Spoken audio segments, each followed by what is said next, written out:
prophets across history have warned that nature itself would bear witness to humanity's actions. What does that truly mean?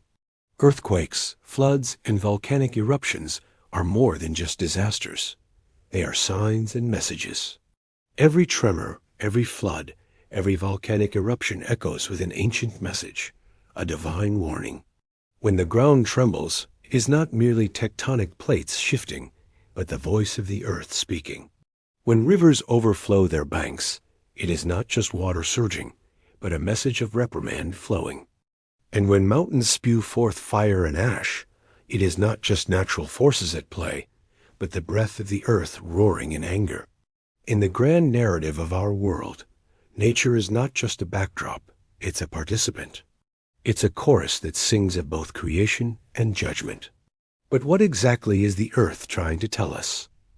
What secrets lie hidden beneath its shaking surface? And how can we, as inhabitants of this planet, truly listen to its ancient wisdom? It is said that on the day of judgment, the earth will bear witness.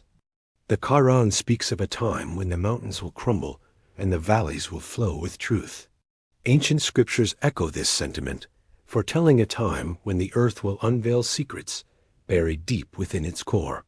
But could these prophecies extend beyond the confines of judgment? Could they also apply to the present? Are we witnessing the earth's way of speaking to us right now? In the face of modern climate disasters, record-breaking temperatures and extreme weather events, could there be more to these disasters than just science? Are they carrying divine warnings that we've ignored? As we stand on the precipice of these challenges, it's crucial to understand that the earth is not just a resource, it is a living, breathing entity. It's a silent partner in our existence, offering us life and sustenance for millennia.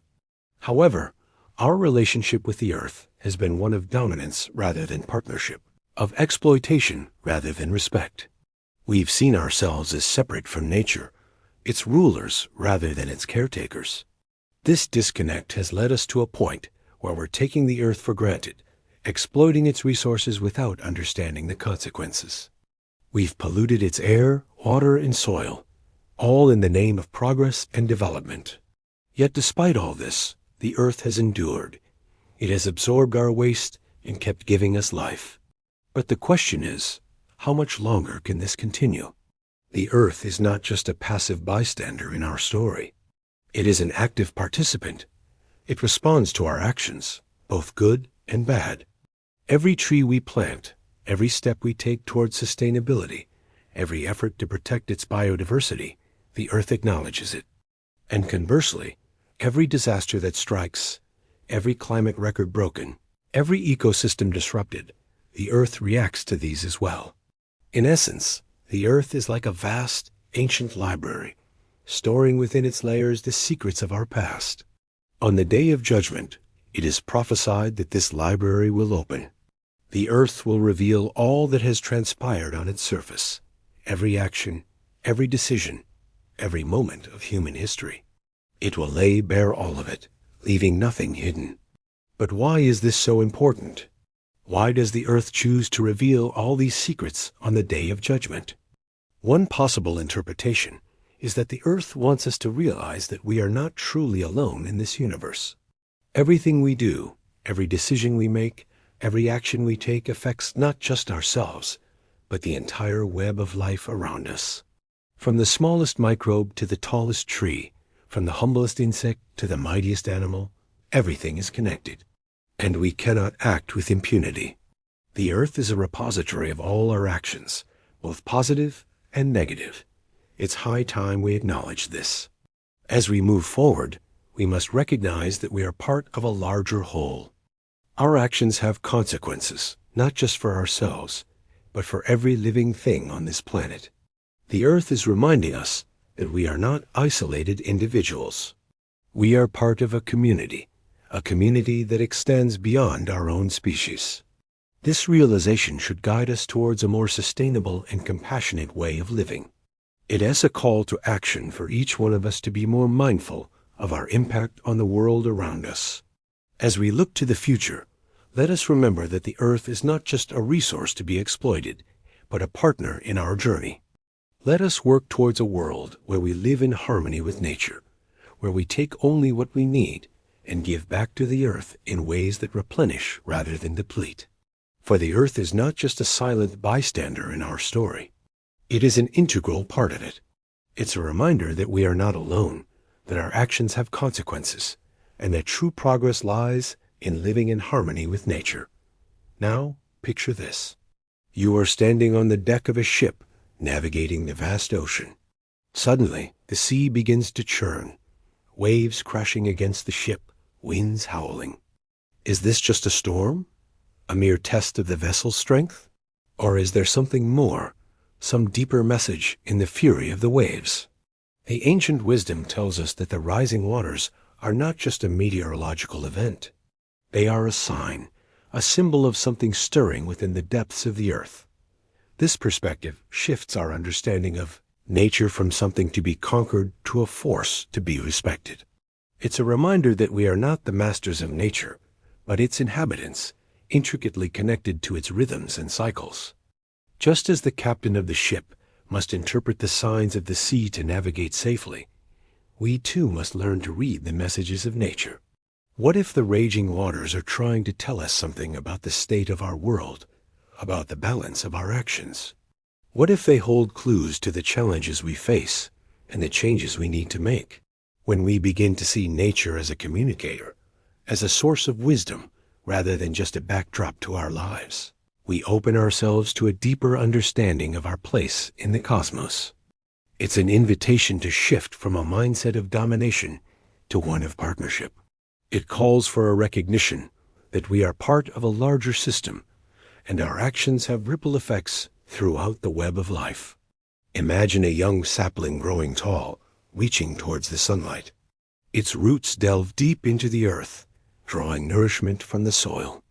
Its branches spread wide, providing shade to those around it. Now consider that this tree is not just a solitary being, but part of a vast forest, a community of trees and other living beings. The tree grows not in isolation, but in connection with countless others. Its roots intertwine with theirs, sharing nutrients and stories beneath the ground. Its branches dance with the leaves of its companions, rustling secrets in the wind. When viewed through this lens, the tree becomes a symbol of interconnectedness, a testament to the fact that we are all linked in ways we may not immediately see.